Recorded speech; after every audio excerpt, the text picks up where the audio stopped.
Begitu kapal perang King Zong muncul, di Zhou langsung gempar. Miliaran mata tertuju, sebagian menunggu untuk menyaksikan kegembiraan itu, dengan anggur berkualitas yang telah disiapkan, sebagian lagi gugup dan cemas, berharap tidak terpengaruh. Daerah-daerah yang berpengetahuan luas semuanya mendiskusikan masalah ini, dan suaranya memekakkan telinga. Singkatnya, arah King Zong menjadi fokus dunia dan menyebabkan sensasi besar. Di mana pemberhentian pertama? Mari kita lihat apa yang dikatakan oleh Master Sekte. Saya sangat gugup. Semoga semuanya berjalan lancar dan tidak terjadi hal yang tidak diinginkan. Kapal perang itu berhenti sementara di suatu lokasi di lautan berbintang. Para murid yang menyertainya berdiskusi dengan suara pelan, tanpa mengetahui detail spesifiknya. Jauh sebelum ekspedisi dimulai, keberhasilan serangan ke Tanah Suci telah ditentukan. Mereka berhenti tiba-tiba untuk membiarkan semua orang beristirahat dan mengisi ulang energi mereka. Keesokan harinya, mereka melancarkan serangan besar-besaran, menyapu seluruh negeri dengan momentum yang tak terhentikan. Lembah Dongli. Di ruang pertemuan kapal perang, Lin Changbei melirik semua orang dan berkata dengan sungguh-sungguh. Di Lembah Donglai, wilayah bintang Yundou, lebih dari 100.000 tahun yang lalu, leluhur mereka membunuh sejumlah besar jenius Sekte King. Di era ini, mereka telah bergabung dengan berbagai kekuatan untuk menghancurkan Sekte King. Hanya darah yang dapat menghapus penghinaan masa lalu. Para tetua tidak berkeberatan dan bersemangat untuk bertarung. Ketiga kapal perang itu berlayar berdampingan, melintasi bintang-bintang, melintasi galaksi yang luas, dan bergegas menuju lembah Donglai dengan kekuatan yang besar. Seseorang telah mengamati pergerakan King Zong, dan begitu target mereka teridentifikasi, berita tersebut segera disampaikan kepada para pemimpin puncak. Ketika banyak tokoh berpengaruh mengetahui situasi ini, mereka semua menghentikan kegiatan mereka dan diam-diam pergi ke lembah Donglai untuk memeriksa situasi. Mereka ingin tahu apa yang akan dilakukan King Zong. Lembah Donglai terletak di daerah makmur wilayah bintang Yundou. Lembah ini menempati banyak wilayah dengan sumber daya yang relatif kaya, memiliki fondasi yang kuat, dan merupakan rumah bagi banyak orang berkuasa. Seharusnya itu datang ke arah kita. Bagaimana kita harus menghadapinya? Mendengar bahwa King Zong akan datang dengan cepat, mereka memperkirakan mereka akan tiba paling lama 3 hari. Semua orang di lembah Donglai merasa gugup dan gelisah. Saya sudah menghubungi utusan klan kuno Lang Yue kemarin dan bersedia turun tangan untuk menyelesaikan masalah ini. Pemilik lembah itu adalah seorang lelaki agak tua dengan suara serak dan mata sayu. Berapa harga yang harus kita bayar? Seorang tetua bertanya langsung. Klan kuno abadi jelas bukan orang baik. Karena mereka memutuskan untuk maju, mereka pasti menuntut beberapa keuntungan. Semua akumulasi lembah Donglai. Sang guru lembah terdiam cukup lama, dan setelah mengatakan hal itu, wajahnya penuh dengan ketidakberdayaan. Apa? Semua orang yang mendengar ini terkejut, tersentuh, dan patah hati. Sekarang kita tidak punya sumber daya, kita bisa mengumpulkannya perlahan-lahan di masa depan. Jika kita tidak bisa menahan tekanan dari Sekte King, lembah Donglai mungkin akan menjadi sejarah. Jika ada alternatif lain, Master Lembah tidak akan menghabiskan seluruh sumber daya Sekte. Demi kelangsungan dupa, ia harus melakukannya. Tiba-tiba, seorang tetua mencibir, lalu tertawa terbahak-bahak, terlepas dari situasinya, sama sekali tidak peduli dengan pendapat siapapun. Saat itu, saya mengusulkan untuk meminta maaf kepada Sekte King. Hal terburuk yang bisa terjadi adalah kehilangan lebih dari separuh kekayaan kita. Selama orang-orang masih di sini dan Sekte masih di sini, tidak akan ada masalah. Tapi, dulu kau dibutakan oleh keserakahan dan menolak mendengarkan perkataanku. Sekarang, menghadapi tekanan dari Sekte King, kau telah menguras kas keluargamu dan memohon bantuan klan kuno. Sungguh konyol. Tetua itu berdiri, raut wajahnya sedikit garang dan matanya dipenuhi kebencian.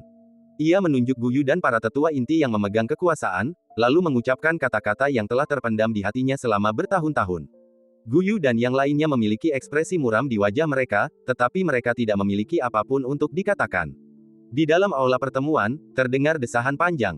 Apakah kamu menyesalinya? Pasti menyesalinya. Namun, semua sudah terjadi, dan tak ada gunanya menyesalinya. Lebih baik memikirkan cara mengatasi bencana ini. Banyak orang di lembah Donglai berlumuran darah King Zong. Sudah terlambat untuk menggunakan sumber daya mereka untuk mengakhiri perseteruan. Oleh karena itu, Guyu hanya bisa menaruh harapannya pada klan kuno Lang Yue, berjanji untuk menyerahkan semua sumber dayanya dan menjadi kekuatan bawahan yang siap membantu mereka. Bisakah kamu bertahan? Banyak sekali orang di lembah Donglai yang menatap ke kejauhan dan tiba-tiba merasakan hawa dingin, wajah mereka dipenuhi ketakutan dan kecemasan. Saya berharap King Zong akan memberi lembah Donglai kesempatan demi klan kuno Lang Yue. Para orang kuat dari berbagai kekuatan memandang ke arah lembah Donglai dengan ekspresi serius dan sangat gugup. Kapal perang King Zong berlayar terbuka di lautan bintang yang luas tanpa menyembunyikan apapun. Dalam beberapa hari, kita akan mencapai lembah Donglai. Lin Changsheng dan para tetua bersiap menghadapi pertempuran berdarah. Beberapa tetua bahkan tidak berniat kembali hidup-hidup dan telah membuat pengaturan yang jelas untuk menghadapi akibatnya. Gemuruh, gemuruh, gemuruh. Tiba-tiba, sebuah penghalang transparan muncul di langit berbintang di depan, memaksa kapal perang itu berhenti. Apa yang sedang terjadi? Semua orang di Sekte Qing sudah tegang. Ketika mereka tiba-tiba menyadari bahwa kapal perang itu terhalang, mereka mengira telah disergap dan segera mengaktifkan berbagai formasi pembunuh. Satu persatu, para tetua dengan cepat keluar dari kabin, memegang pedang tajam di tangan mereka, tampak sangat kuat. Rekan-rekan anggota Kingzong, harap bersabar. Ruang di depan berangsur-angsur terdistorsi, dan suara lama datang dari sana. Kemudian, seorang lelaki tua bergaun panjang berwarna terang berjalan perlahan. Wajahnya berkerut-kerut, tetapi ia tampak ramah. Hanya beberapa helai rambut putih yang tersisa di kepalanya, bergoyang santai. Fluktuasi tingkat kultivasinya yang terpancar dari tubuhnya jelas melampaui tingkat Mahayana, menunjukkan bahwa ia adalah seorang master jembatan ilahi yang sakti. Tingkat spesifik yang telah dicapainya tidak diketahui publik. Dilihat dari percakapannya, orang yang datang itu sepertinya bukan orang terpandang. Saya Qiyu Changling, anggota klan Lang Yue kuno. Pria tua itu mengungkapkan identitasnya dan menjelaskan tujuannya. Saya pernah mendengar tentang dendam lama antara Sekte Qing dan Lembah Donglai. Seperti kata pepatah, balas dendam adalah siklus yang tak berujung. Bagaimana kalau Sekte Qing, demi klan saya, menyelesaikan kesalahpahaman ini? Sebagai tanda terima kasih, saya menawarkan hadiah kecil. Saya harap Anda berkenan menerimanya. Setelah berkata demikian, lelaki tua itu mengeluarkan cincin sumi, yang di dalamnya berisi puluhan ribu batu roh bermutu tinggi dan sejumlah sumber daya kultivasi yang berharga. Bagi banyak orang di kalangan atas, mereka tidak mungkin mendapatkan begitu banyak batu roh seumur hidup. Namun, di hadapan kekuatan seperti Kingzong, itu memang hadiah kecil yang tak layak disebut. Lin Changsheng keluar sendiri dan menatap cincin sumi yang melayang dengan ekspresi acuh tak acuh. Ia tidak menangkapnya dan tidak berniat membukanya untuk melihatnya. Ada perselisihan antara Sekte Qing dan klan kuno Lang Yue. Mengapa Anda perlu campur tangan dalam masalah ini? Lin Changsheng berpakaian hitam, dan kekuatan jembatan ilahi terpancar darinya. Dengan jentikan lengan bajunya, ia mendorong cincin sumi kembali ke depan lelaki tua itu. Melihat hadiah yang diberikannya dikembalikan, senyum Qiyu Changling sedikit memudar. Matanya terpaku dan nadanya menjadi gelap. Klan saya memiliki hubungan dengan Lembah Donglai. Saya harap Kingzong dapat berbaik hati kepada klan kuno Lang Yue. Mari kita duduk dan bicara perlahan, agar tidak memicu perang. Maaf, aku tidak bisa memberimu bantuan ini. Masalah ini menyangkut kehormatan dan perkembangan Sekte Qing di masa depan. Lin Changsheng tidak bisa menyetujuinya dan berkata dengan tegas. Setelah mendengar ini, senyum Qiyu Changling membeku dan ekspresi malu dan tidak senang melintas di wajahnya. Tampaknya tempat ini kosong, hanya ada 3 kapal perang Kingzong. Faktanya, kekosongan dingin di sekitar menyembunyikan orang-orang kuat dan mata-mata dari berbagai kekuatan. Sulit untuk mundur setelah kehilangan muka. Qiyu Changling tidak hanya mewakili dirinya sendiri, tetapi juga klan kuno Lang Yue. Saya tahu Kingzong didukung oleh Yang Mulia Chen, jadi saya yakin. Raut wajah Qiyu Changling berubah serius, dan ia merenung, namun, puncak kejayaan Yang Mulia Chen telah berlalu. Kita harus realistis. Alasan mengapa Qiyu Changling berani mengatakan ini adalah karena leluhur berbagai klan kuno telah mempelajari dengan cermat peristiwa bintang kaisar dan menarik beberapa kesimpulan. Pada saat itu, Chen Qingyuan tiba-tiba meledak dengan tekanan seorang raja. Sebenarnya, itu adalah situasi khusus dan pasti tidak akan bertahan lama. Klan kuno telah mewarisi jutaan tahun, jadi tidak sulit untuk melihatnya. Jika mereka tidak yakin mengenai kondisi Chen Qingyuan, mengapa klan kuno Lang Yue maju? Insiden baru-baru ini di Jembatan Ilahi, yang telah diperbaiki di Bintang Sanglin, pastilah merupakan pertempuran besar. Chen Qingyuan telah berpartisipasi di dalamnya, dan meskipun ia tidak mati, ia pasti terluka parah. Saat ini ia sedang memulihkan diri di sebuah sudut. Kalau dia masih punya kekuatan yang tak tertandingi, yang meliputi seluruh langit dan bumi, tatanan langit dan bumi tidak akan bisa begitu damai, pasti ada yang tidak normal. Apakah kau akan menghentikanku? Lin Changsheng mengabaikan kata-kata pihak lain dan hanya memiliki satu pertanyaan. Kalau kamu bertekad menghentikanku, kita akan bertarung. Tak ada lagi yang perlu dibicarakan. Ini bukan tentang berhenti, ini tentang mediasi. Meskipun Chen Qingyuan tidak mungkin memiliki kekuatan tertinggi, ia tetap membuat orang merasa khawatir. Qiyu Changling tidak berani bersikap terlalu arogan dan berbicara dengan sopan. Jika ada pertanyaan, mari kita duduk dan bicara. Menyerah atau melawan? Dulu, Lin Changsheng pasti tidak akan berhadapan langsung dengan klan kuno abadi demi keselamatan Kingzong. Namun, situasinya berbeda sekarang, karena Chen Qingyuan tinggal di suatu tempat di kapal perang. Meskipun dia tidak tahu apa kartu truf Chen Qingyuan, Lin Changsheng sangat mempercayainya dan berani menantang klan kuno. Wow! Kekuatan yang begitu mendominasi membuat semua orang di Sekte Qing gemetar, dan mereka benar-benar tidak mengerti mengapa Master Sekte begitu berani. Pada saat yang sama, wajah semua pendeta yang bersembunyi dalam kegelapan dan menonton berubah, dan mereka terkejut. Sekte Qing akan berhadapan langsung dengan klan kuno Lang Yue tanpa memberi mereka muka sedikit pun. Akan ada pertunjukan yang bagus. Mereka yang tidak peduli dan menutup mata terhadap hal itu merasa semakin puas semakin mereka menonton, karena bagaimanapun juga, mereka bukanlah orang yang menderita. King Zong sangat keras kepala, mungkinkah Yang Mulia Chen telah meninggalkan beberapa kartu tersembunyi? Berdasarkan kekuatan Lin Changsheng saat pertama kali memasuki jembatan ilahi, tanpa prestise Yang Mulia Chen, bagaimana mungkin dia bisa bersaing dengan klan kuno? Berdasarkan penyelidikan saya terhadap Lin Changsheng, dia memiliki kepribadian yang tenang dan teguh, serta bertindak dengan teguh. Dia tidak akan membuat pilihan seperti itu jika dia tidak yakin. Para pendeta di berbagai tempat dalam kehampaan berdiskusi secara rahasia, ingin melihat apa yang akan terjadi selanjutnya. Pada saat ini, di suatu tempat di kapal perang, Chen Qingyuan tinggal bersama Canggeng Sword Immortal, menyeruput anggur berkualitas dan mengetahui apa yang terjadi di dunia luar. Yang Mulia, apakah Anda ingin saya maju sekarang? Li Muyang mengajukan diri. Sekalipun Li Muyang telah melangkah ke langkah ke-9 jembatan ilahi dan merupakan orang terkuat di dunia, dia tidak akan bersikap angkuh di hadapan Chen Qingyuan. Itu bukan rasa takut, itu rasa hormat. Sebenarnya, Li Muyang adalah setengah murid gadis berbaju merah. Mengingat senioritas mereka, mustahil baginya untuk melewati batas. Lebih jauh lagi, jika Li Muyang tidak terlibat dengan Chen Qingyuan, dia tidak akan pernah mencapai apa yang dia miliki saat ini. Tidak perlu. Chen Qingyuan tersenyum tipis dan berkata, jika Dewa Pedang muncul, situasinya akan segera tenang. Bukankah itu terlalu membosankan? Yang Mulia, apakah Anda ingin memanfaatkan kesempatan ini untuk mengukur sikap berbagai klan kuno? Li Muyang segera mengerti apa yang dimaksud Chen Qingyuan. Pahamilah aku. Chen Qingyuan mengangkat gelasnya dan minum sambil tersenyum cerah. Saat situasi di dunia berubah, 27 klan kuno abadi pada akhirnya akan bermigrasi dari tanah lama mereka ke dunia luar, dan kemudian akan membagi sumber daya. Jika Sekte Qing ingin berkembang di masa depan, mau tidak mau akan membutuhkan banyak sumber daya, dan ada kemungkinan besar akan ada konflik kepentingan dengan klan kuno.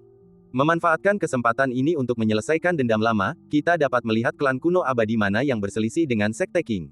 Chen Qingyuan menuliskan suku-suku kuno ini satu persatu, sehingga ia dapat mengambil tindakan ketika ia kekurangan sumber daya di masa depan.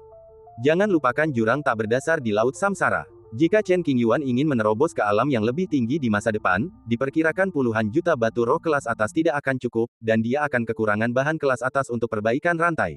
Klan kuno abadi benar-benar kaya, kalau tidak, bagaimana mungkin mereka bisa membesarkan begitu banyak orang kuat? Jauh sebelumnya, Chen Qingyuan telah mengarahkan pandangannya pada klan kuno abadi. Mulai saat ini, ingatlah apa yang dilakukan beberapa suku kuno, sehingga jika konflik muncul di masa depan, mereka akan memiliki alasan yang sah. Yang Mulia, Anda agak jahat. Mu yang menyesap anggur dan bercanda. Mari kita ingat suku-suku kuno ini. Lain kali kita kekurangan sumber daya, kita akan punya alasan untuk meminta bantuan mereka. Chen Qingyuan tersenyum tipis, seolah-olah dia melihat sejumlah besar sumber daya melambai padanya. Namun, Lin Yuyu baru saja memasuki tahap jembatan ilahi, jadi saya khawatir dia tidak akan mampu mengatasi masalah ini. Mu yang harus mempertimbangkan pertanyaan ini dengan ekspresi serius. Bisakah Anda menjamin bahwa identitas asli Anda tidak akan terlihat melalui perlindungan rahasia Anda? Chen Qingyuan bertanya. Bisa, kecuali sejumlah kecil makhluk tingkat atas, relatif mudah bagi Mu Yang untuk menyembunyikan identitas aslinya agar tidak terlihat. Kampanye ini terutama untuk melatih orang-orang dari Sekte Qing. Jika pedang abadi mengambil tindakan langsung, dia pasti akan menyapu seluruh negara kekaisaran dan menyelesaikan masalah tersebut dalam waktu yang sangat singkat. Tampak megah, kuat dan tak terhentikan. Padahal, ada kekurangannya, yaitu mudah membuat warga Qingzong bergantung padanya, dan itu bukanlah hal yang baik. Seiring berjalannya waktu, orang-orang di sekte tersebut pasti akan menjadi malas dalam berkultivasi, dan akan sulit bagi mereka untuk maju dalam jangka panjang. Yah, kemakmuran dan kelangsungan sekte ini tidak bisa sepenuhnya bergantung pada Yang Mulia. Semua orang harus bekerja keras untuk maju demi mencapai kesuksesan jangka panjang. Mu Yang mengangguk. Klan kuno Lang Yue, aku ingat ini. Tatapan mata Chen Qingyuan menembus lapisan kehampaan, mengamati pergerakan di luar, dan berbicara kepada dirinya sendiri di dalam hatinya. Pemandangan berubah ke ruang di depan kapal perang. Lin Changsheng dan Qiyu Changling saling berhadapan, dengan pedang terhunus. Dia mengira Qingzong akan memberinya sedikit muka, tetapi dia tidak pernah menduga situasinya akan seperti ini, yang menempatkan Qiyu Changling dalam posisi sulit. Jika mereka menyerah dan berpaling, di manakah reputasi klan kuno itu? Tidak ada gunanya menjadi musuh Sekte Qing hanya karena sedikit sumber daya di lembah Donglai. Saat dia memikirkannya, wajah Qiyu Changling menjadi semakin jelek. Setelah kebuntuan singkat, karena tak ingin ditertawakan orang lain, Qiyu Changling diam-diam mengirim pesan, teman, ayo duduk dan minum. Apapun yang kau lakukan pada lembah Donglai nanti, aku akan mengalah. Jelas saja, Qiyu Changling tidak ingin menimbulkan masalah bagi klan kuno dan berencana untuk mundur. Namun, akan terlalu memalukan untuk mundur langsung, jadi saya harus mundur selangkah. Temukan tempat untuk minum dan selamatkan muka klan kuno. Lin Changsheng memahami maksud tersembunyi Qiyu Chang, yaitu memberinya jalan keluar, dan kemudian dia bisa melakukan apapun yang dia inginkan terhadap lembah Donglai. Awalnya ia berpikir Sekte Qing akan memberikan sedikit muka kepada klan kuno Lang Yue, tetapi siapa sangka mereka ternyata begitu keras kepala, yang membuat Qiyu Changsun sedikit malu. Untuk saat ini, ia hanya bisa berusaha sebaik mungkin untuk menjaga muka klan kuno dan menghindari ditertawakan orang lain. Ekspedisi penaklukan tak terelakkan. Saya khawatir akan sulit menyetujui permintaan Anda. Setelah beberapa saat, Lin Changsheng menjawab. Upaya pertama kuat, upaya kedua lemah, dan upaya ketiga habis. Klan kuno Lang Yue turun tangan untuk menengahi, di satu sisi untuk menerima manfaat dari lembah Donglai, dan di sisi lain untuk mengambil kesempatan menguji kedalaman Sekte Qing.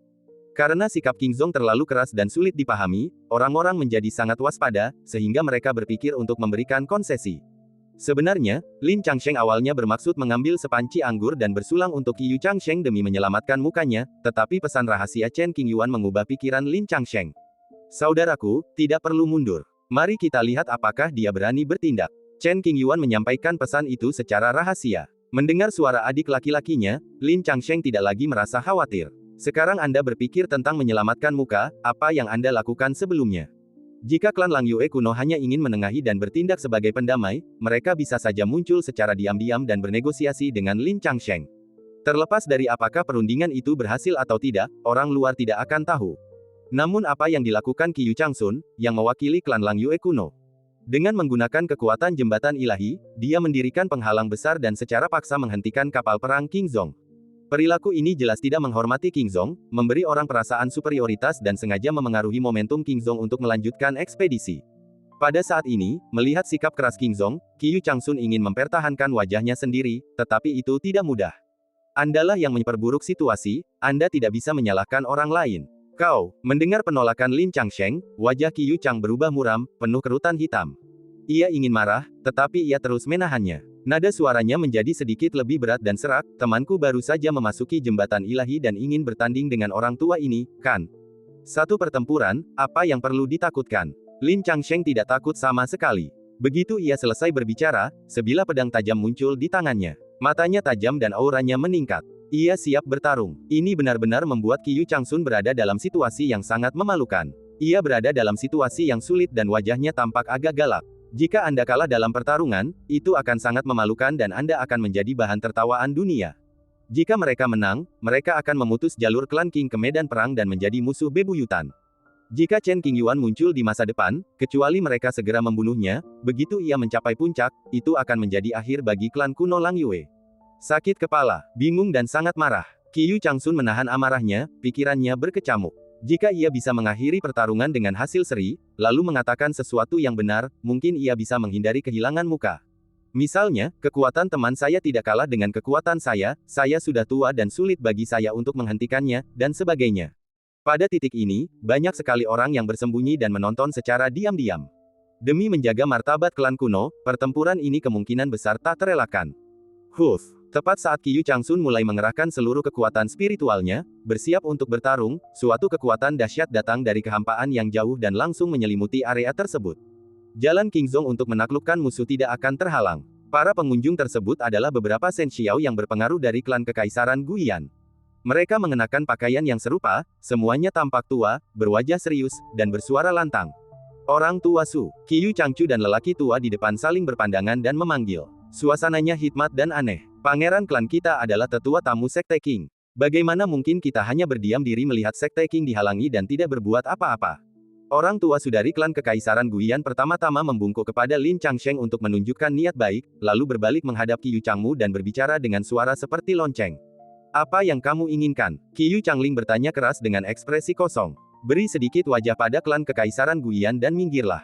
Orang tua Su berteriak keras, suaranya menyebar jauh dan luas, karena takut orang-orang di dekatnya tidak mendengarnya. Sesuatu yang aneh terjadi, tetapi Qiyu Changling sama sekali tidak marah.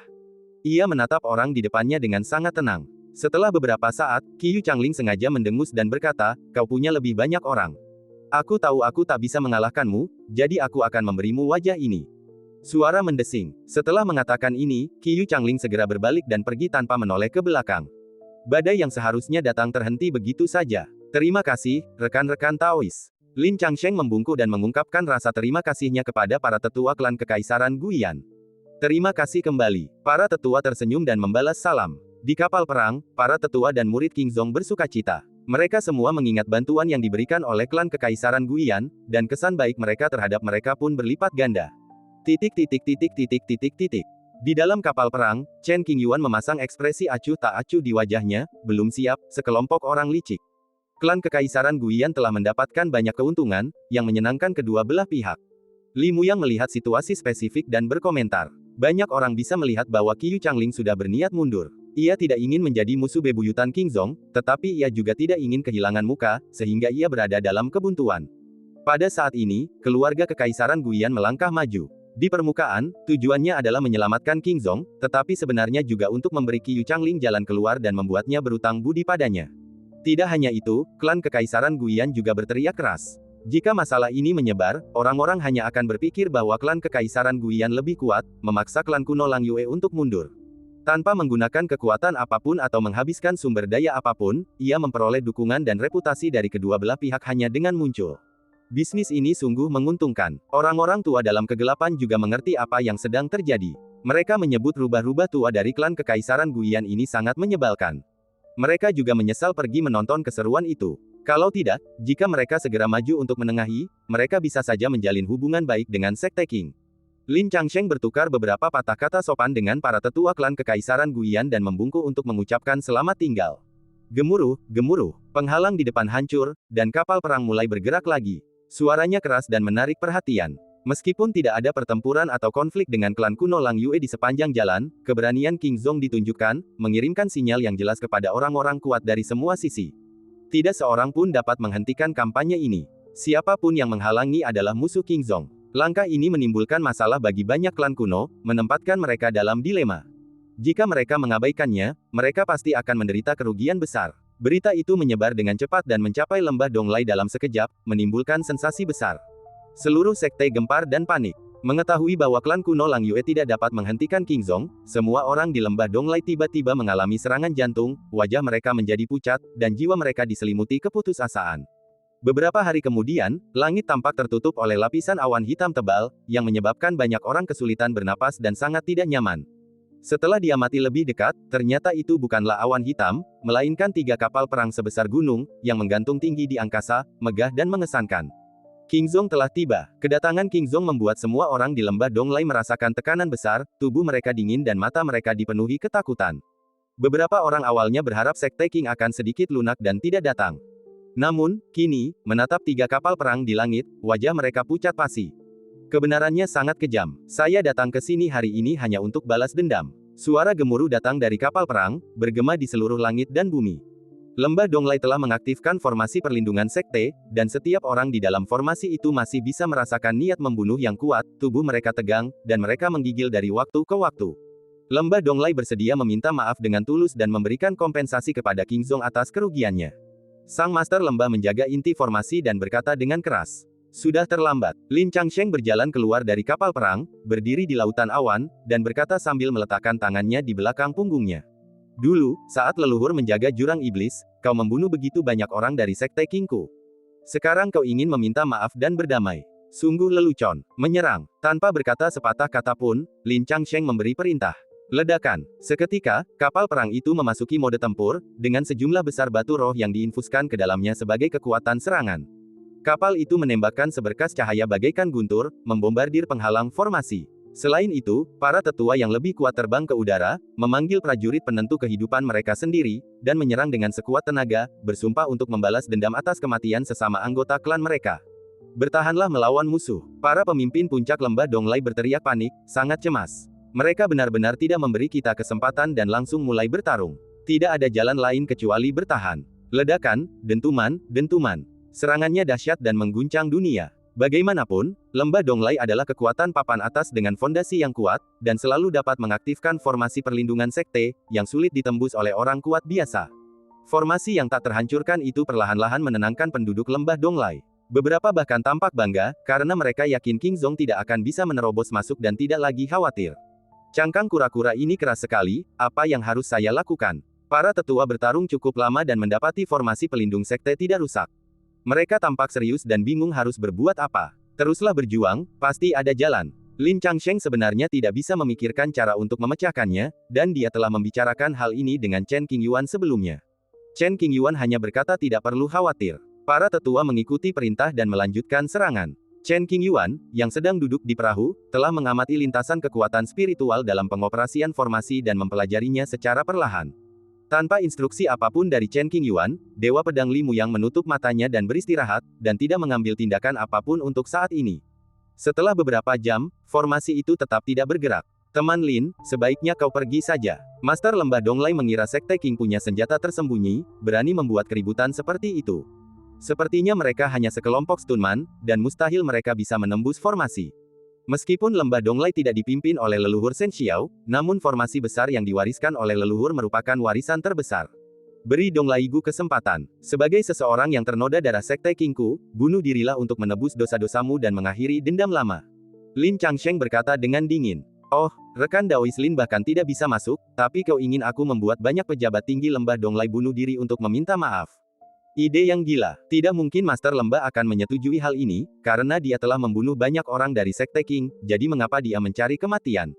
Aku telah memberimu banyak kesempatan. Di luar formasi, Lin Changsheng memiliki ekspresi dingin di wajahnya. Paling buruk, kita tinggal menunggu dan melihat siapa yang tidak bisa bertahan. Kekhawatiran awal Master Lembah memudar, memperlihatkan senyum riang. Sekadar mengingatkan, sumber daya di Lembah Donglai lebih dari cukup untuk mendukung operasi formasi perlindungan sekte selama ratusan jam. Lembah Donglai memang berjanji untuk memberikan semua asetnya kepada klan kuno Lang Yue, tetapi itu terjadi setelahnya. Hanya sebagian saja yang diberikan terlebih dahulu sebagai tanda ketulusan. Saat ini, masih banyak sumber daya di kas pemerintah, yang lebih dari cukup untuk memelihara formasi besar yang terdiri dari ratusan orang. Saudaraku, pergilah ke pusat barat daya formasi. Tetua keempat dan tetua ketujuh pergi ke pusat utara formasi. Tetua kedua dan Chen Qingyuan diam-diam mengirim pesan kepada Lin Changye, dan dengan jelas menyatakan urutan dan kekuatan serangan. Setelah mendengarkan, Lin Changye segera membuat pengaturan. Setengah jam kemudian, semua orang melakukan hal-hal sesuai rencana. Apa arti Zhong Yu? Apakah itu akan berhasil? Jangan terlalu banyak berpikir. Mendengarkan Zhong Yu sudah pasti benar. Para tetua bergumam di antara mereka sendiri, tidak begitu mengerti. Unggul. Lin Changbei memberi perintah. Ledakan. Penatua keempat dan ketujuh mengambil inisiatif dan menyerang tepat pada sasaran. Sekarang giliranku. Seorang tetua inti mengendalikan kapal perang dan melesat dengan kekuatan yang luar biasa dahsyat. Sebuah meriam bombardir yang menggelegar menghantam formasi tersebut. Sudah waktunya istirahat. Tepat di selatan formasi, beberapa tetua sepenuhnya mematuhi perintah Zhong Yu, menunggu waktu yang tepat, dan menyerang dengan sekuat tenaga. Setengah batang dupa kemudian, Lin Changye akhirnya bergerak. Berada di barat daya formasi pelindung sekte, ia mengerahkan seluruh tenaganya untuk menyerang dengan ganas. Ledakan. Dengan suara keras, sebuah retakan tiba-tiba muncul di formasi perlindungan sekte yang sangat kokoh itu. Segera setelah itu, retakan dengan cepat menyebar ke lokasi lain, padat seperti jaring laba-laba. Mustahil. Guyu dan yang lainnya dalam formasi kehilangan ketenangannya dan menjadi sangat panik, berteriak sekeras-kerasnya. Jaga formasi, jangan sampai hancur, cepat. Guyu berkata dengan suara tegas, berusaha sekuat tenaga mempertahankan operasi formasi dan memperbaiki retakan yang muncul tanpa peringatan apapun. Namun, semuanya sia-sia. Ledakan. Terdengar suara seperti ledakan lagi, dan formasi perlindungan sekte runtuh sepenuhnya. King Zong telah menemukan kelemahan formasi pelindung Lembah Donglai. Setahu saya, Lin Changye tidak mahir dalam seni formasi. Bagaimana dia melakukannya? Mungkinkah ada pakar yang bisa memberi saya saran? Siapakah orangnya? Banyak orang bersembunyi dalam kegelapan dan menonton, dan sangat terkejut saat mendapati formasi itu runtuh dan situasinya berubah drastis. Dalam sekejap, wilayah Lembah Donglai ini berubah menjadi medan perang. Tidak, tunggu sebentar, rekan Taois, mari kita bahas solusinya secara perlahan. Guyu memandang para anggota Sekte Qing yang menyerbu bagaikan harimau dan serigala, lalu mulai merasa cemas dan berteriak keras. Aku memberimu kesempatan, tapi sayangnya kau tidak memanfaatkannya. Tanpa halangan formasi besar, tingkat kultivasi jembatan ilahi Lin Changye hanyalah serangan pengurangan dimensi. Dengan jentikan tangannya, dia dapat menghabisi sekelompok musuh. Lin Changbei dan yang lainnya menampilkan teknik rahasia King Zong. Siapapun yang tubuhnya berlumuran darah King Zong dapat melihat tanda darah muncul di antara alis mereka. Setiap orang yang terbunuh punya alasan untuk mati, dan kami berusaha semaksimal mungkin untuk tidak menyakiti orang yang tidak bersalah. Membunuh. Para tetua Sekte Qing mengenang tahun-tahun ketika mereka dikepung dan dibunuh. Betapa banyak teman lama yang tewas di depan mata mereka, dan mereka dipenuhi dengan niat membunuh dan bertekad untuk membalas dendam. Tidak mau, lari. Ketika pohon tumbang, monyet-monyet berhamburan. Tanpa perlindungan formasi, banyak tetua lembah Donglai tidak berniat bertarung sampai mati menghadapi kekuatan Qingzong yang dahsyat, dan berbalik serta melarikan diri. Memanggil. Bagaimana mungkin Lin Changye membiarkan mereka yang telah bermusuhan dengannya lolos? Ia menjentikkan jarinya dan cahaya hijau menyala, menembus tubuh para tetua satu persatu dan memusnahkan jiwa mereka. Formasi itu tiba-tiba pecah, sesuatu yang tidak pernah diduga oleh siapapun di lembah Donglai. Sebagian orang melarikan diri karena panik, sementara yang lain berjuang mati-matian, sehingga membentuk kontras yang tajam. Lin Changsheng, berpakaian hitam, berdiri tegak, dominasinya begitu kuat, bak Raja Dewa, menghakimi rakyat di hadapannya. Saat telapak tangannya jatuh, seseorang akan terbunuh. Rekan Taois Lin, mohon berbelas kasih. Lembah Donglai bersedia menyumbangkan semua sumber daya di perbendaharaan. Mohon jangan bunuh kami semua. Guyu memiliki dasar kultivasi tingkat puncak Mahayana, dan dengan bantuan banyak harta yang diwariskan dari leluhurnya, ia mampu bertahan. Melihat istana-istana runtuh satu demi satu dan wilayah sekte yang makmur itu menjadi puing-puing, mereka dipenuhi dengan kesedihan dan berteriak dengan suara cepat disertai rasa memohon yang kuat. Lin Changsheng tampaknya tidak menyadari hal ini, dan kecepatan serangannya tidak melambat. Generasi muda lembah Donglai tidak dibantai oleh Sekte Qing, dan mereka dipenjara di tempat-tempat tertentu, sehingga mereka tidak terluka oleh akibat pertempuran yang mengerikan. Orang sering mengatakan bahwa jika Anda tidak mencabut akar rumput, rumput itu akan tumbuh lagi tertiup angin musim semi. Qingzong tidak takut pada hal-hal ini. Mereka yang harus dibunuh, dan mereka yang tidak boleh dibunuh harus dihindari sebisa mungkin. Kalau mau balas dendam, ayo. Jika keturunan klan Qing tidak mampu menyelesaikan beberapa masalah kecil saja, mereka pasti akan mengalami kemunduran. Tidak ada keadilan yang mutlak di dunia ini, siapapun yang lebih besar tinjunya, dialah yang benar. Di masa sulit, kehidupan manusia tidak ada nilainya. Jika Chen Qingyuan tidak ditakdirkan bersama Qingzong, Qingzong mungkin akan menjadi sejarah. Anda bisa menunjukkan belas kasihan kepada orang yang tidak bersalah, tetapi Anda tidak boleh menunjukkan belas kasihan kepada musuh Anda. Ledakan, membunuh, ledakan, dentuman, dentuman. Suara pertarungan, raungan, jeritan, dan suara prajurit Tao yang saling bertabrakan, dan sebagainya, semuanya saling terkait dan bergema di angkasa. Udara dipenuhi bau darah yang agak menyengat. Nyawa melayang, dan bangunan-bangunan indah runtuh. Keputusasaan menyelimuti hati setiap orang di lembah Donglai, dan banyak murid tercengang dan tidak dapat mempercayainya. Beberapa tetua Sekte Qing terluka dan berdarah. Meskipun terluka, ia tetap bersemangat. Ia memimpin pasukan Tao dan membunuh musuh-musuh di depannya tanpa gentar. Sudah berakhir. Semuanya sudah berakhir. Melihat sekte tersebut hancur berkeping-keping, Guyu dan para petinggi lainnya patah hati dan putus asa. Mereka dipenuhi penyesalan dan kemarahan. Aku akan melawanmu. Seorang tetua Mahayana dari lembah Donglai, yang telah tinggal di sana sejak kecil dan memiliki perasaan mendalam terhadap tempat itu, tahu bahwa ia akan mati juga, jadi ia memutuskan untuk membawa beberapa orang bersamanya. Sambil meraung, ia menerjang maju tanpa ampun. Jika Sekte Qing tidak membiarkanku hidup, maka kita akan mati bersama. Semakin banyak tetua menjadi gila dan menggunakan semua keterampilan sekte mereka untuk bertarung sampai mati. Melihat pemandangan ini, semua orang di Sekte Qing tetap acuh tak acuh. Qingzong telah memberimu kesempatan yang tak terhitung jumlahnya untuk bertahan hidup, tahukah kau? Seseorang berteriak keras, dan kematian tragis sahabat lama mereka terbayang di depan mata mereka. Mata mereka merah padam, dan mereka menggertakkan gigi, kaulah yang, demi keuntungan kecil itu, selalu membunuh Sekte Qing. Karma kembali, dan sekarang giliranmu untuk menderita. Sungguh konyol bersikap seolah-olah kau telah ditindas. Orang-orang di lembah Donglai tidak dapat membantah, dan bibir mereka yang putih dan pecah-pecah bergetar terus-menerus. Demi kepentingan mereka sendiri, mereka tidak menganggap serius kehidupan orang lain. Pada saat ini, ketika orang lain datang untuk membalas dendam, dia merasa telah menderita ketidakadilan yang besar. Itu membuat orang sakit. Tidak ada gunanya bicara lagi. Bayar dengan nyawamu. Lin Changsheng sangat tegas dalam membunuh dan tidak ingin membuang waktu berbicara dengan orang-orang ini. Ia menghabisi beberapa musuh yang ingin mati bersama para tetua Qingzong dalam sekejap mata, memastikan keselamatan keluarganya sendiri. Ledakan. Dengan suara keras, sebagian besar lembah Donglai runtuh seperti jurang. Ribuan istana hancur berkeping-keping, dan pemandangan kemakmuran pun lenyap. Pertempuran berlangsung selama beberapa jam sebelum perlahan kembali tenang. Bahkan dengan dukungan harta paling berharga milik sekte tersebut, Master Lembah tidak dapat menandingi Lin Changsheng dan akhirnya meninggal karena kelelahan. Sebelum wafatnya, sang Master Lembah masih tegak berdiri, dengan secercah penyesalan yang terpancar dalam di matanya.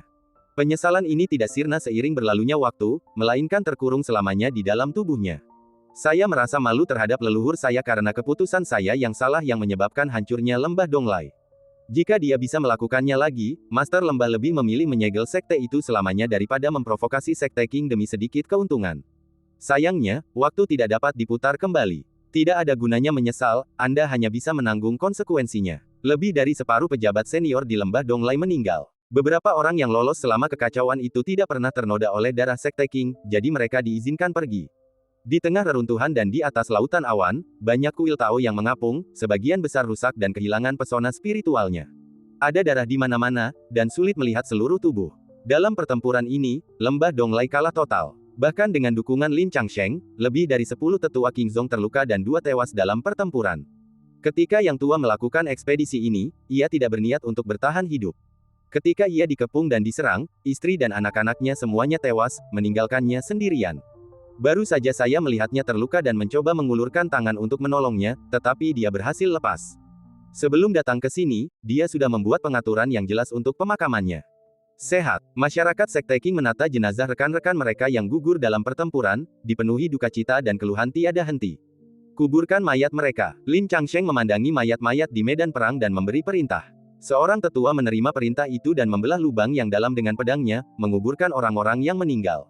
Jika kalian menyimpan dendam, kalian bisa datang ke Kingzong untuk membalas dendam. Lin Changsheng menatap generasi muda dan berkata dengan suara lantang, kalian harus mengerti perbedaan antara benar dan salah. Kingzong memiliki hati nurani yang bersih atas apa yang kita lakukan hari ini. Setelah mengatakan itu, Lin Changsheng memasuki kapal perang dan tidak pernah muncul lagi. Tanpa adanya peperangan lagi, para pengikut sekte King yang datang untuk menimba pengalaman turun satu demi satu dan menghabiskan sumber daya lembah Donglai dalam waktu yang sangat singkat. Setelah 3 kapal perang sekte King pergi, banyak sekte datang untuk memanfaatkan kesempatan itu.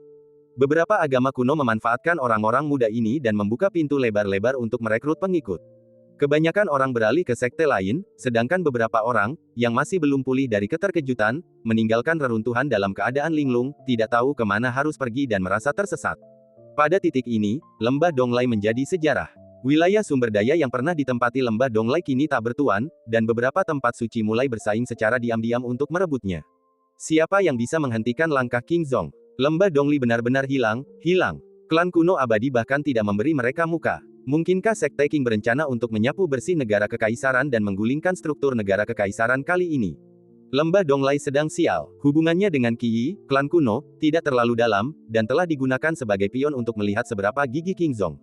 Jika Kingzong ingin terus maju, aku khawatir itu tidak akan semudah itu. Para biksu dari segala penjuru dalam kegelapan memandangi reruntuhan lembah Donglai tanpa rasa iba, tetapi sama sekali tidak peduli. Mereka hanya peduli apakah kepentingan mereka sendiri akan terpengaruh, dan tidak ada hal lain yang penting. Di dalam kabin, Chen Qingyuan dan Lin Chang'e bertemu, dan tidak ada orang lain.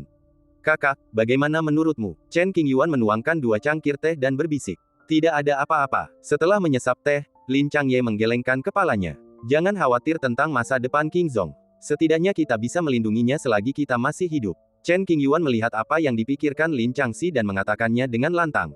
Bagaimana jika kita terkubur oleh waktu? Lin Chang'e berkata dengan serius. Itu tanggung jawab generasi mendatang. Kita tidak perlu khawatir. Bahkan klan kuno yang kuat seperti para dewa pun suatu hari nanti akan hancur. Kita hanya perlu fokus pada masa kini. Chen Qingyuan tidak peduli dengan hubungan jangka panjang. Tugasnya saat ini adalah menyelesaikan dendam lama dalam keluarga King dan membangun fondasi bagi keluarga yang sejahtera dan langgeng. Sejauh mana Kingzong dapat melangkah di masa depan, hal itu tidak diputuskan oleh satu orang, tetapi membutuhkan upaya setiap generasi. Yah, aku terlalu memikirkannya. Lin Chang'e berhenti melamun dan tersenyum tipis. Perhentian berikutnya, Villa Tianfu. Villa Tianfu terletak tak jauh dari sini. Villa ini juga merupakan kekuatan tertinggi di galaksi Yundou, dengan sejarah ratusan ribu tahun. Tidak akan semulus itu. Lin Chang'e mempertimbangkan berbagai faktor, mengerutkan kening, dan merasakan banyak tekanan. Benar, Chen Qingyuan mengangguk dan berkata, dengan insiden lembah Donglai, tempat-tempat suci itu pasti tidak akan tinggal diam dan menunggu kematian. Mereka pasti akan mencoba segala cara untuk menghadapinya. Aku khawatir klan kuno abadi akan mengambil tindakan. Kekhawatiran ini bukan tanpa alasan. Klan kuno abadi ingin menduduki wilayah negara kekaisaran yang kaya sumber daya dalam waktu yang sangat singkat, dan ini membutuhkan bantuan sekte-sekte terkemuka. Dengan kepentingan yang begitu besar, klan kuno tidak bisa tinggal diam dan membiarkan kepentingan mereka sendiri terpengaruh. Lembah Donglai merupakan yang pertama tampil menonjol, menyebabkan pasukan lain kehilangan harapan. Saudaraku, jangan khawatir. Jika suku kuno turun tangan, aku akan punya solusi yang sesuai. Chen Qingyuan memiliki kemauan yang kuat. Baiklah, aku akan mendengarkanmu. Lin Changye mempercayainya tanpa syarat, menenangkan pikirannya, dan terkekeh.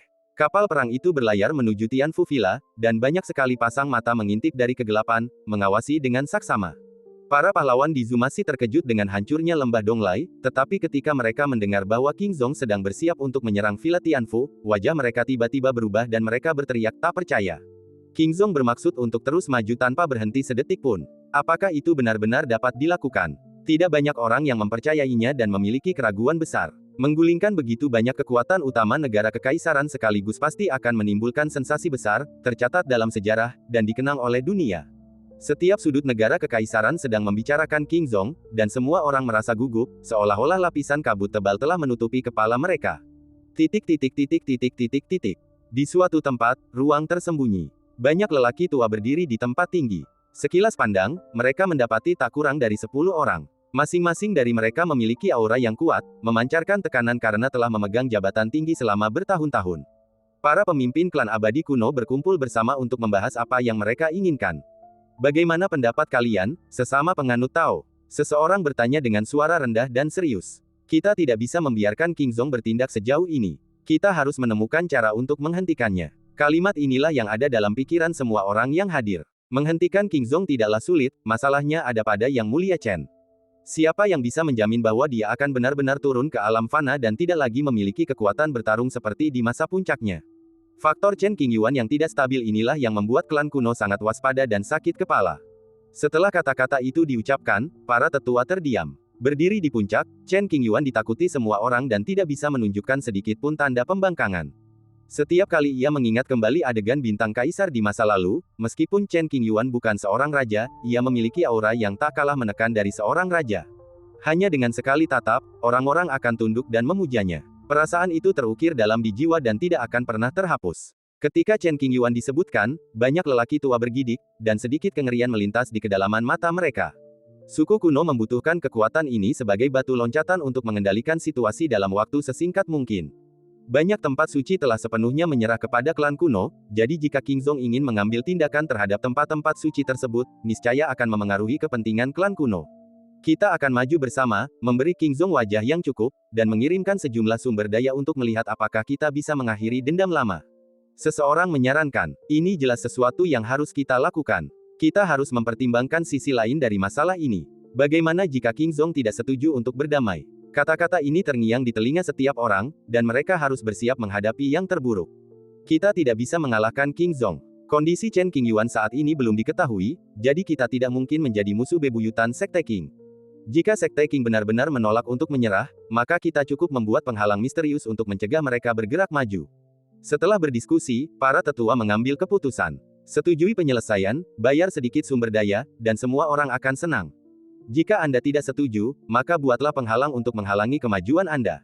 Bagaimanapun, kita tidak akan menyerang orang-orang King Zong, jadi sebaiknya kita beri mereka ruang untuk bermanuver. Sekitar 5 hari kemudian, 3 kapal perang berlabuh di atas Tianfu Villa. Pemandangan di sini sangat indah dan wilayahnya luas. Sayangnya, tidak lama lagi tempat ini akan menjadi bobrok. Villa Tianfu telah mengaktifkan formasi perlindungan sekte. Selain sumber daya yang dibutuhkan untuk memelihara formasi tersebut, semua barang lainnya disumbangkan kepada klan kuno abadi di baliknya, dengan harapan mendapatkan perlindungan dari klan kuno tersebut. Rekan Taois King Zonglin, silakan minggir dan mengobrol. Sebelum Sekte Qing dapat memulai pertempuran, sebuah kekuatan turun dari langit, disertai dengan kata-kata yang sangat agung. Manajemen senior Tianfu Villa tampak gembira, seolah-olah mereka telah melihat secercah harapan di jurang yang dalam. Tidak jauh dari kapal perang itu, awan kabut putih muncul. Kabutnya begitu tebal sehingga sulit bagi orang untuk melihat pemandangan secara jelas. Setelah mendengar ini, Lin Changsheng tetap tenang. Setelah memikirkannya, saya memutuskan untuk melangkah maju sebentar. Guru, hati-hati. Semua orang sangat khawatir dan tegang. Lin Changsheng menanggapi dan berdiri dengan tangan di belakang punggungnya. Aku melangkah sendirian ke dalam kabut tebal di depan, tanpa rasa takut. Di sudut kapal perang, Chen Qingyuan dan Li Muyang sedang bermain catur dan minum.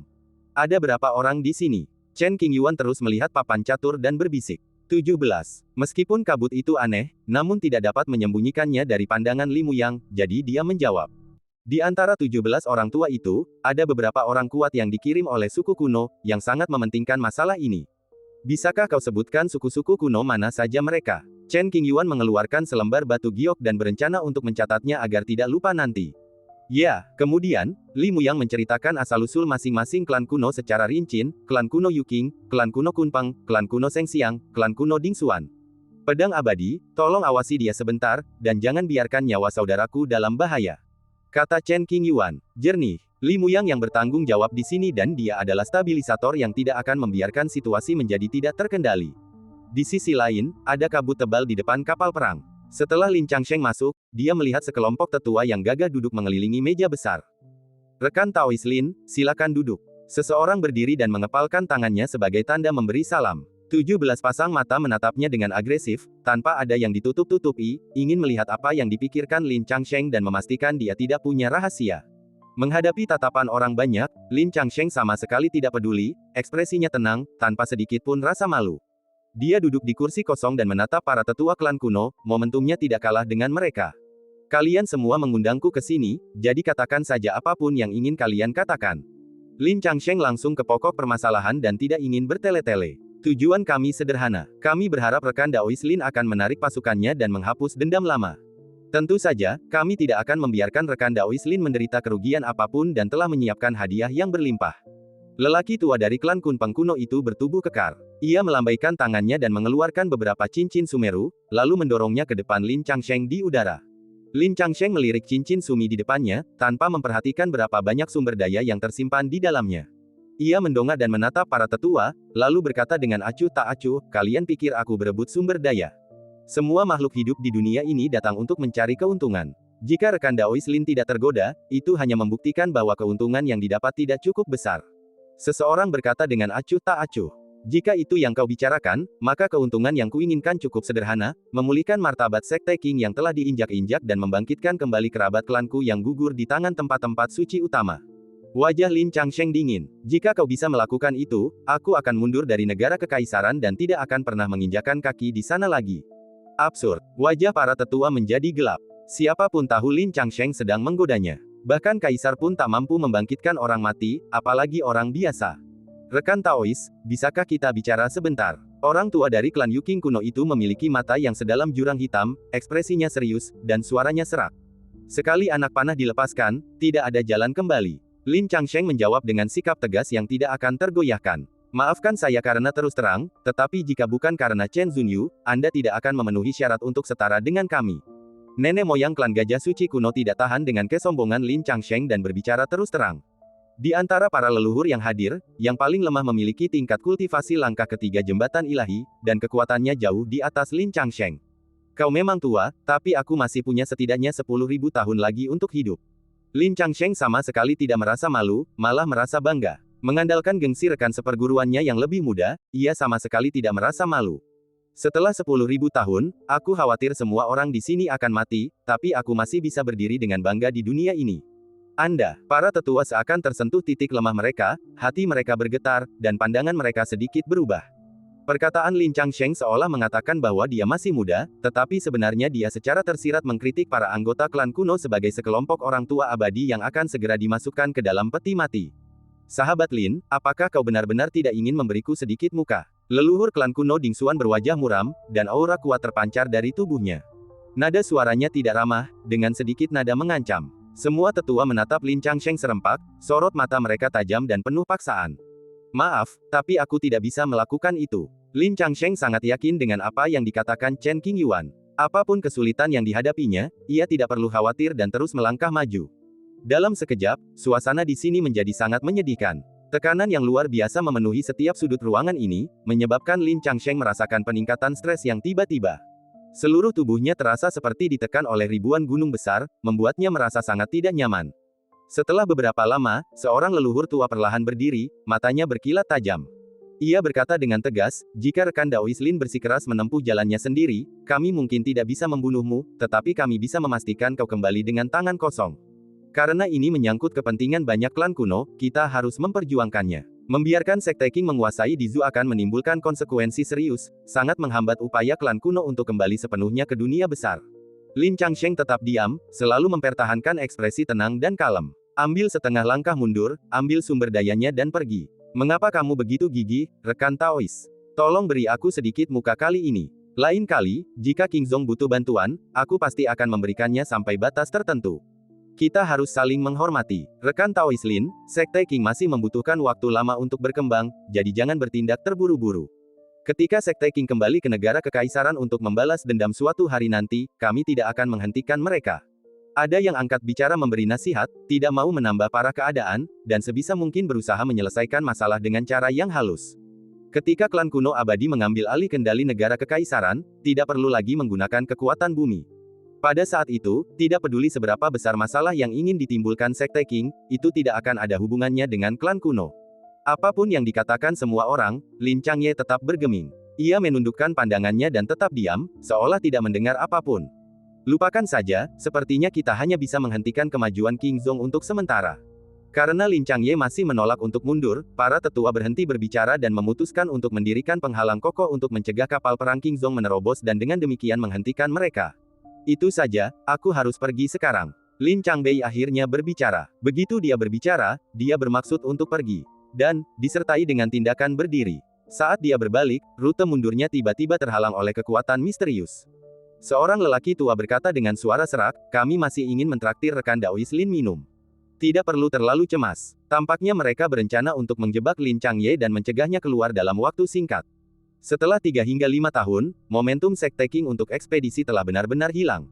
Dengan penghalang yang menghalangi jalan, Lin Changye tidak punya pilihan selain mundur ke hutan belantara utara. Aku sedang tidak ingin melakukan itu. Lin Changbei menolak. Ini anggur berharga berusia 100.000 tahun dari klan kuno Yuchang kami. Duduklah dan cicipi. Seorang lelaki tua berpakaian hitam mengeluarkan kendi berisi anggur berkualitas, dengan sedikit keengganan di matanya. Kecuali benar-benar diperlukan, jangan menggunakan kekerasan untuk memaksa orang lain dan berikan ruang untuk manuver. Para tetua melihat ekspresi mereka sedikit berubah, dan mereka menduga bahwa kendi anggur ini sungguh berharga dan menggoda. Tidak perlu, aku tidak memenuhi syarat untuk duduk dan minum bersamamu. Lin Changye menolak, niat baik, ini dengan tatapan dingin dan arogan. Para tetua klan kuno menahan amarah mereka dan ingin melampiaskannya, tetapi mereka ragu-ragu dan terus menahan diri. Ledakan. Orang tua dari klan Kunpeng kuno itu membanting meja dan melotot marah.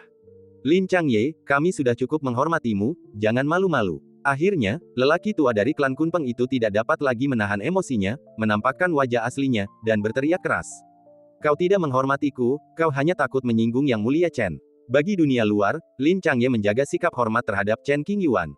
Aku senang kamu tahu, kata leluhur klan Kunpeng dengan tegas. Karena kau takut pada Yang Mulia Chen, mengapa kau ingin ikut campur dalam perseteruan lama antara Sekte Qing? Apa kau tidak takut Yang Mulia Chen akan menyusahkanmu? Beberapa hal menjadi jelas, jadi Lin Changbei bertanya. Zhen Zun memang berperingkat tinggi, tetapi eranya telah lama berlalu. Kenaikannya ke puncak hanya sementara, dan pada akhirnya ia harus kembali ke dunia nyata. Setelah penyelidikan, klan kuno abadi memutuskan bahwa kenaikan Chen Qingyuan ke puncak tidak permanen, jika tidak, mereka tidak akan berani menghentikan Sekte Qing. Kami menghormati Yang Mulia Chen karena masa lalunya, tapi itu saja. Kepentingan klan kami adalah yang terpenting. Jika Anda terus melakukan kesalahan, jangan salahkan kami karena bersikap kasar. Kalau begitu, cobalah saja. Lin Changsheng menghadapi para pahlawan sendirian, momentumnya tidak menurun tetapi meningkat, dan dia tidak takut mati. Meskipun tidak baik menyakiti nyawamu, tapi jika aku bisa menjebakmu, aku tinggal membalikkan telapak tanganku. Klan Kunpeng kuno pernah berselisih dengan Sekte Qing di masa lalu. Suatu ketika, seorang jenius di antara murid-murid mereka menginginkan pecahan senjata kekaisaran di tubuh Wu Junyan, tetapi dibunuh oleh Wu Junyan. Kemudian, seorang penguasa klan Kunpeng memasuki klan Qing dan meminta penjelasan. Nyatanya, ia menggunakan kematian seorang jenius di klan tersebut sebagai alasan untuk merebut pecahan senjata kaisar. Pada saat itu, Akademi Daoyi turun tangan untuk menyelesaikan situasi dan tidak ada hal serius yang terjadi. Huf. Setelah mengatakan ini, leluhur klan Kunpeng mengangkat tangannya dan menekan ke arah Lin Changsheng. Karena perbedaan kekuatan antara kedua belah pihak terlalu besar, Lin Changsheng tidak memiliki kemampuan untuk melawan sama sekali. Dibandingkan dengannya, gerakannya lambat, dan kekuatannya yang mendalam tidak memadai, sehingga sulit baginya untuk menyelesaikan kesulitan saat ini. Meski begitu, Lin Changsheng tetap tenang, sangat yakin bahwa adik laki-lakinya dapat melindungi King Zong dan tidak akan membiarkan King Zong jatuh ke jurang tak berujung. Di dalam kapal perang King Zong, meskipun Chen Qingyuan telah duduk di sini, dia sangat menyadari situasi di ruang berkabut. Saya akhirnya menunggu Anda untuk mengambil tindakan. Hanya jika orang-orang tua ini menunjukkan tanda-tanda mengambil tindakan, mereka akan mempunyai alasan yang sah untuk menimbulkan masalah di masa mendatang. Kalau tidak, kalau ada yang bilang dia cuma mau minum-minum sama Lin Changsheng dan diskusi soal Taoisme, ya kita enggak ada alasan buat gitu, dan kita juga enggak akan coba-coba menipu dia. Tidak, ini bukan penipuan. Saya meminta kompensasi atas kerusakan mental. Chen Qingyuan sedikit mengangkat sudut mulutnya, meletakkan gelas anggur di tangannya, mengangkat alisnya untuk melirik Li Muyang yang sedang beristirahat dengan mata tertutup, dan berbisik, pedang abadi, terima kasih atas bantuanmu. Yang mulia terlalu baik. Li Muyang membungkuk dan menghilang dalam sekejap. Ruang berkabut itu dipenuhi suasana tegang. Orang tua dari klan kuno Kunpeng tiba-tiba mengambil tindakan dan menamparkan dengan satu telapak tangan, mencoba memenjarakan Lin Changsheng dan mencegah Sekte Qing menyebabkan terlalu banyak kekacauan di Dizu dan memengaruhi tata letak klan kuno untuk invasi. Ledakan. Tepat saat Lin Changsheng hendak ditekan, sebuah kekuatan misterius muncul entah dari mana dan langsung menghancurkan kekuatan magis leluhur klan Kunpeng. WHO, siapa yang mengambil tindakan? Para tetua tidak menyadari sesuatu yang aneh, tetapi tiba-tiba hawa dingin menjalar ke punggung mereka, wajah mereka berubah drastis, dan secercah ketakutan muncul di kedalaman mata mereka. Orang-orang penasaran sekaligus takut terhadap keberadaan pengetahuan. Bas, para leluhur tua itu tak dapat lagi duduk diam, satu persatu berdiri sambil melihat ke sekeliling, berusaha mencari jejak orang yang telah melakukan tindakan itu. Secercah keraguan muncul di mata Lin Changsheng, dan dia juga tidak yakin siapa yang melindunginya. Sekelompok orang tua keras kepala, yang mengandalkan keuntungan usia mereka untuk menindas rekan Daois Lin, aku tidak tahan dengan ini. Kekosongan di sudut itu perlahan berputar. Kemudian, sebuah suara yang dalam dan kuat mencapai telinga semua orang, menggetarkan jiwa mereka dan membuat tubuh mereka gemetar seperti tersambar petir. Saat berikutnya, Li Muyang, berpakaian kain, muncul di sini. Dengan kedua tangannya di belakang punggungnya, dia menatap ke arah kerumunan. Tubuhnya tinggi dan kuat seperti gunung. Rambut di pelipis telah sedikit memutih, kerutan di wajah menceritakan perubahan masa lalu, dan kedalaman mata membawa kejadian masa lalu yang tak terkatakan. Pedang Changgeng abadi. Dengan kemunculan Li Muyang, tempat itu meledak dan teriakan-teriakan horor pun terdengar. Seseorang menahan keterkejutannya, bereaksi, dan bergegas maju untuk memberi hormat, salam kepada pedang abadi. Salam untuk pedang abadi. Para tetua tertegun sejenak, dan dengan penuh kengerian, mereka menyeret tubuh mereka yang kaku dan gemetar lalu membungkuk, tidak berani bersikap tidak hormat. Mu yang mengabaikan para tetua dan langsung berjalan ke arah Lin Changye. Sambil tersenyum, ia membungkuk dan berkata, teman Lin. Karena hubungannya dengan Chen Qingyuan, bahkan jika Mu Yang akan mencapai ranah semi-kaisar, ia tidak akan menganggap Lin Changxi sebagai orang lemah. Ia akan memperlakukannya setara dan memberinya rasa hormat yang setinggi-tingginya. Pedang abadi. Lin Changye benar-benar tercengang. Ia tak menyangka Dewa Pedang Changgeng yang tersohor itu akan datang membantu.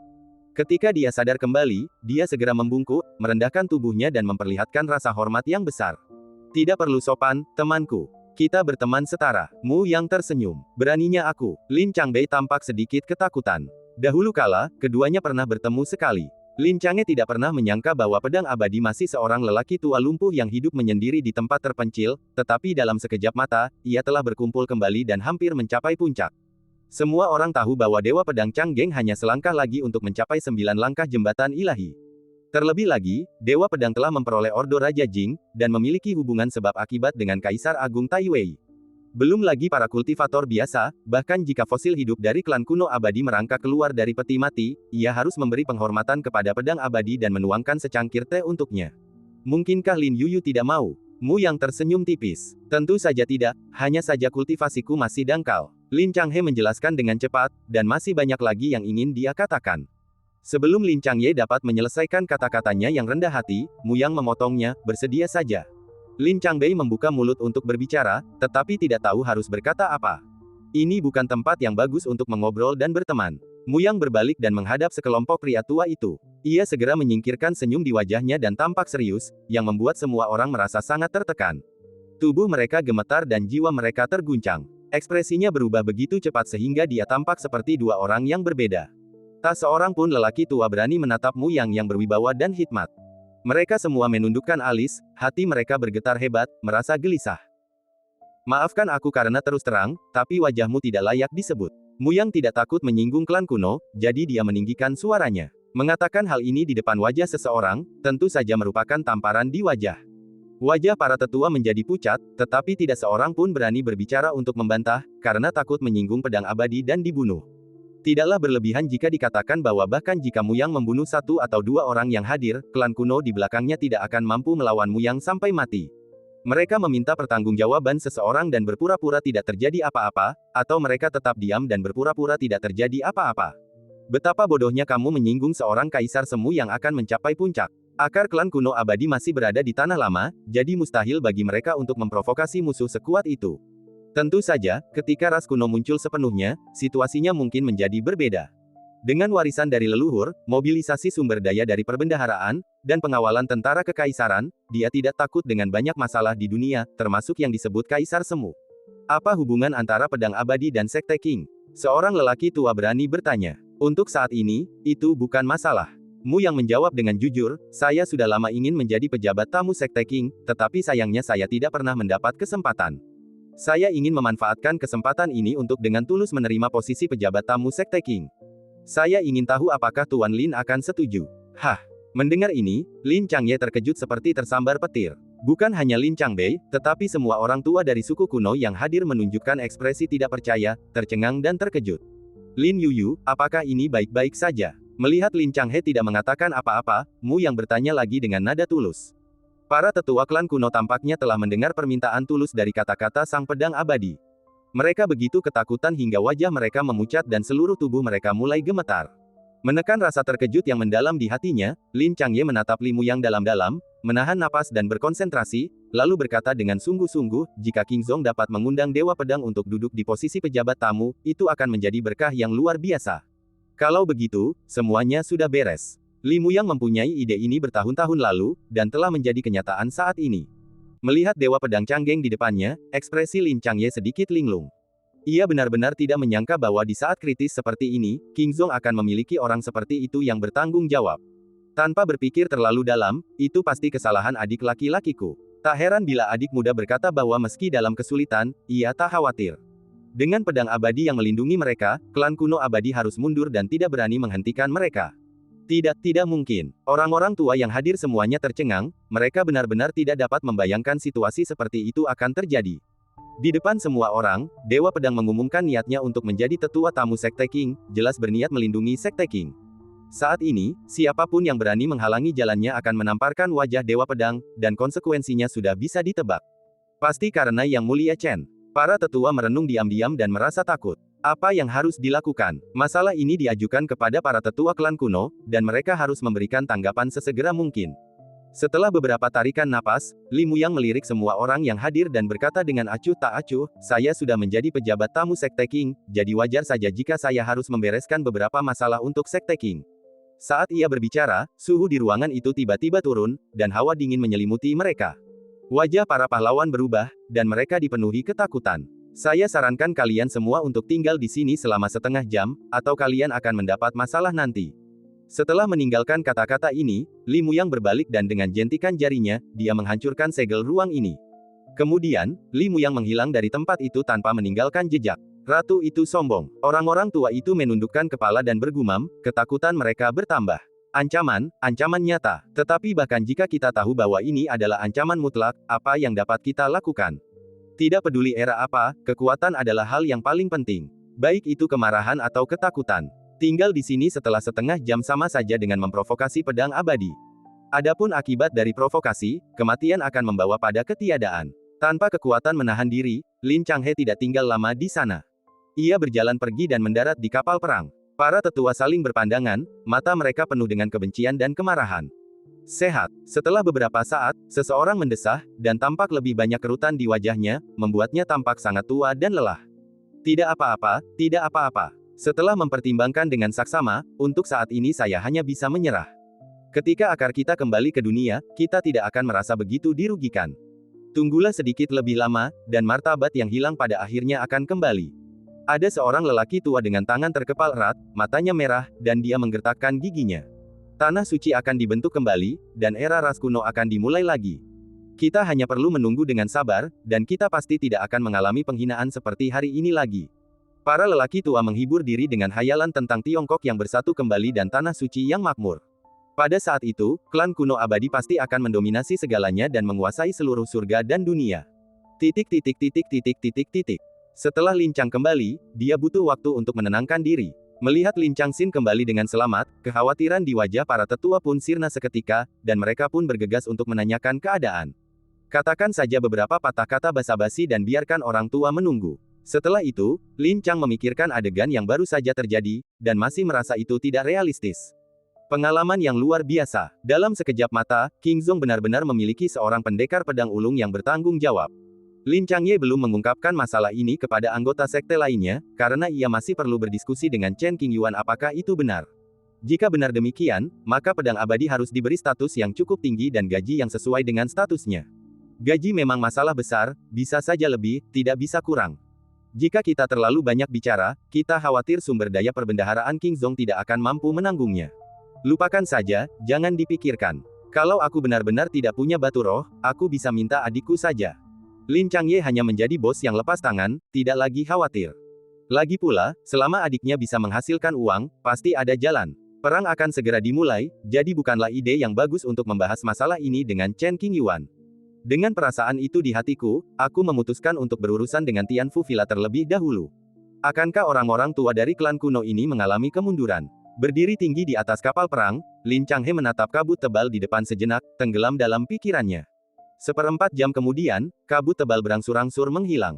Kekuatan yang menghalangi kapal perang itu pun lenyap. Lagi pula, aku tidak berani menjadi musuh pedang abadi. Alis Lin Changhe berbinar gembira, dan dia berkata diam-diam. Berdiri tegak dan lihat lurus ke depan. Aura yang kuat keluar dari tubuhnya dan mendekati Tianfu Villa. Berteriak, lawan. Para tetua di kapal perang menjadi bersemangat, darah mereka mulai mendidih, mereka menyalakan kapal perang dan segera mendekat. Saat ini, di dalam Tianfu Villa, saya tidak bisa menghubungi Anda. Mereka pasti sudah menyerah pada kita. Benar-benar tidak ada harapan sekarang. Mengapa Sekte Qing begitu sial karena salah satu murid yang mereka terima ternyata adalah reinkarnasi dewa perang dari zaman kuno. Tanpa campur tangan klan kuno, bisakah kita menghentikannya? Formasi pelindung sekte itu tidak bisa dihancurkan. Dengan kekuatan Sekte Qing saat ini, mustahil untuk menghancurkannya. Jangan lupakan lembah Donglai. Formasinya kuat, tapi tetap saja ditembus oleh King Zong. Para petinggi Tianfu Villa sedang mengobrol satu sama lain, alis mereka berkerut karena cemas dan gelisah. Tidak lama kemudian, pihak Villa membuat keputusan. Berjuanglah dengan keras dan jangan biarkan King Zong menyerah. Mereka masih menaruh harapan, percaya bahwa dengan perlindungan formasi pelindung sekte yang diwariskan dari leluhur mereka, mereka akan mampu memaksa Sekte Qing mundur. Menyerang, kapal perang telah mencapai posisi yang sesuai, dan Komandan Lin memberi perintah. Bertahanlah, jangan lengah dalam hal apapun. Pemilik rumah besar itu sendiri duduk di tengah-tengah formasi dan meminta semua tetua untuk membantu, hanya untuk melindungi warisan yang ditinggalkan oleh para leluhur mereka. Pada awalnya, Tianfu Villa hanya peduli dengan kepentingannya sendiri dan ingin mendorong King Zong ke jurang, tidak memberinya kemungkinan untuk menyerah. Sekarang, siklus karma telah berakhir dan inilah saatnya untuk membayar kembali hutang tersebut. Ledakan, Lin Changyi menghantam formasi itu sekuat tenaga, menyebabkan seluruh formasi bergetar pelan, gunung-gunung dan sungai-sungai di sekitarnya runtuh, dan cuaca berubah warna. Awan gelap itu menekan bagaikan binatang buas yang menakutkan dengan mulut terbuka lebar, ingin melahap seluruh wilayah. Pada awalnya, Tianfu Villa mengandalkan formasi perlindungan sekte untuk menahan serangan ganas Sekte Qing dan bahkan tidak merasakan terlalu banyak tekanan. Saat pertarungan berlangsung, terjadi sesuatu yang tidak beres. Retakan mulai muncul dalam formasi tersebut, dan retakan menyebar ke segala arah. Melihat ini, semua orang di villa dipenuhi ketakutan, seperti ketika mereka menghadapi situasi serupa di lembah Donglai beberapa hari yang lalu. Mereka kebingungan dan sangat panik. Ledakan. Tidak lama kemudian, formasi itu pecah. Lin Changye bergegas maju terlebih dahulu, menjebak kelompok orang terkuat di Tianfu Villa, dan kemudian membunuh mereka dengan cara yang menggelegar. Di sisi lain, para tetua dan pengikut Sekte Qing bergabung di medan perang dan memulai pertarungan sengit.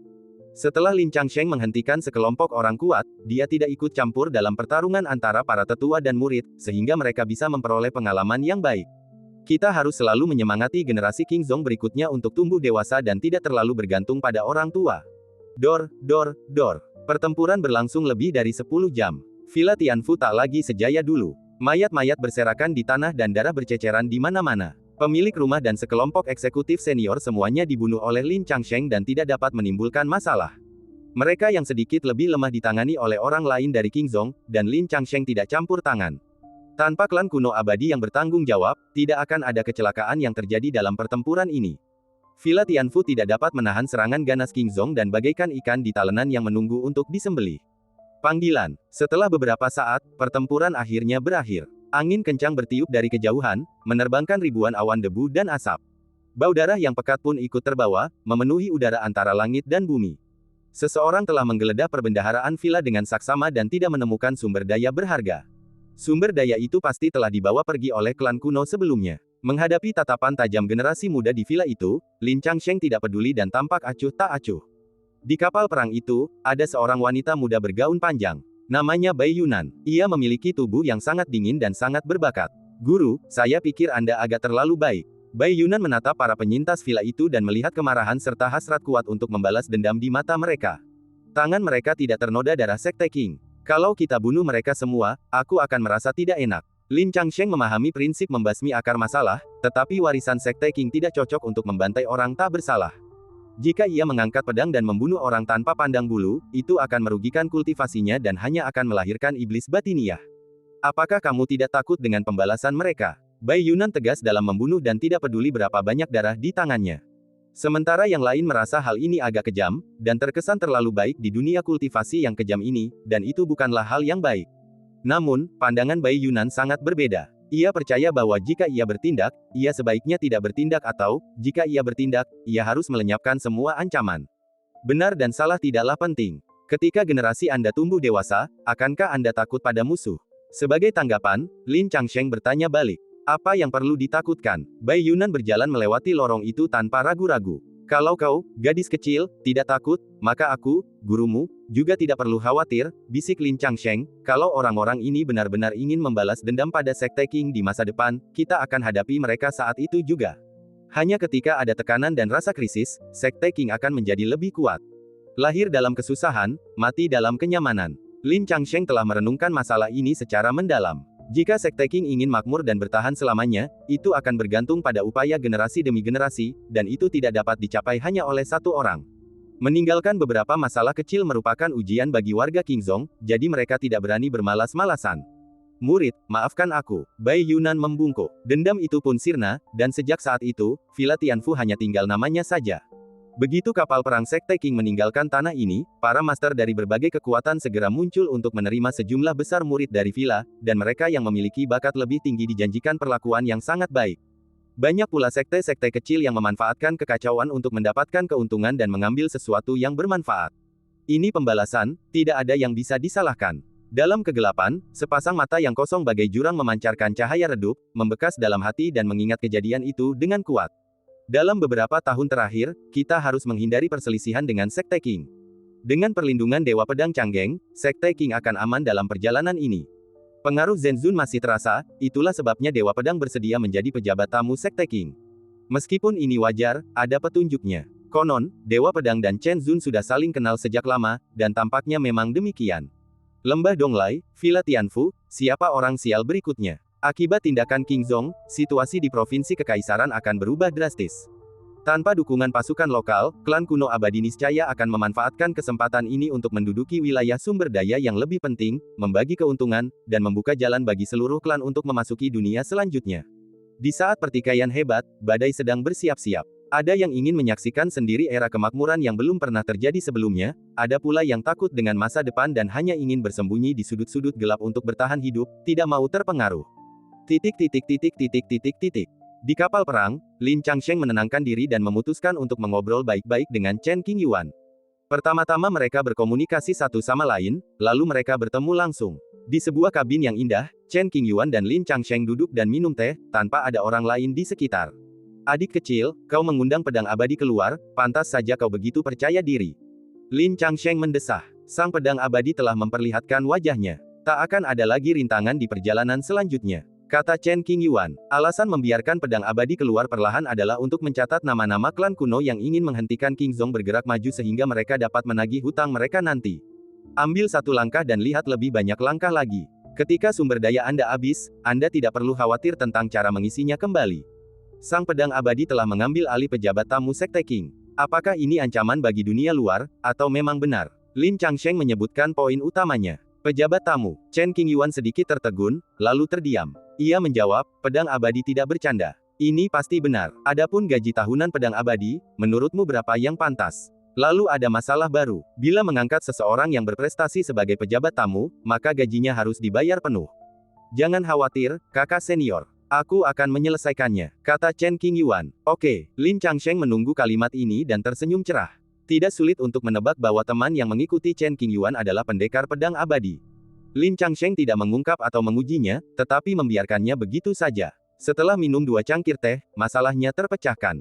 Lin Changsheng merasa gembira, berbalik dan bersiap menyembuhkan para tetua dan murid yang terluka sebelum melanjutkan ke target berikutnya. Dadada. Setelah beberapa saat, Mu Yang berjalan keluar dari sudut dan duduk di sebelah Chen Qingyuan. Seharusnya kamu sudah mendengarnya sekarang. Berapa gaji tahunan yang kamu inginkan? Chen Qingyuan bertanya langsung. Merupakan suatu kehormatan besar menjadi tetua tamu Sekte Qing. Bagaimana saya bisa mengharapkan gaji? Mu Yang dengan cepat menolak. Itu tidak akan berhasil. Aturan tidak bisa dilanggar. Dari pemimpin sekte hingga murid luar, semua orang punya gaji tahunan. Chen Qingyuan berkata dengan serius, kalau begitu aku akan memperlakukanmu sebagai tamu kehormatan tertinggi. Bagaimana? Semuanya tergantung padamu, tuanku. Mu Yang membungkuk. Karena kau sudah sampai sejauh ini, semua sumber daya kultivasi di dunia ini tidak berguna lagi bagimu. Tiba-tiba, Chen Qingyuan mengganti topik pembicaraan dan mengeluarkan sebuah tas Qiankun, lalu meletakkannya di atas meja. Kita teman lama, jadi beri aku tanda terima kasih. Ada 10.000 batu roh kelas atas di dalamnya, 1 per tahun, memberimu 10.000 tahun lebih awal. Petik 2 petik 2. Ekspresi Mu Yang berubah. Ia menurunkan alisnya dan menatap tas Qiankun yang tergeletak rendah di atas meja. Ia mengedipkan mata dan terdiam sesaat. Yang mulia, Anda sungguh murah hati. Ini adalah etika tamu tertinggi yang saya janjikan kepada Anda. Itu terlalu ceroboh. Terima kasih, Yang mulia. Mu Yang tersenyum kecut dan menyimpan tas Qiankunnya. Ia tidak terlalu peduli dengan sumber daya, bisa mempererat hubungannya dengan Chen Qingyuan adalah hasil yang baik.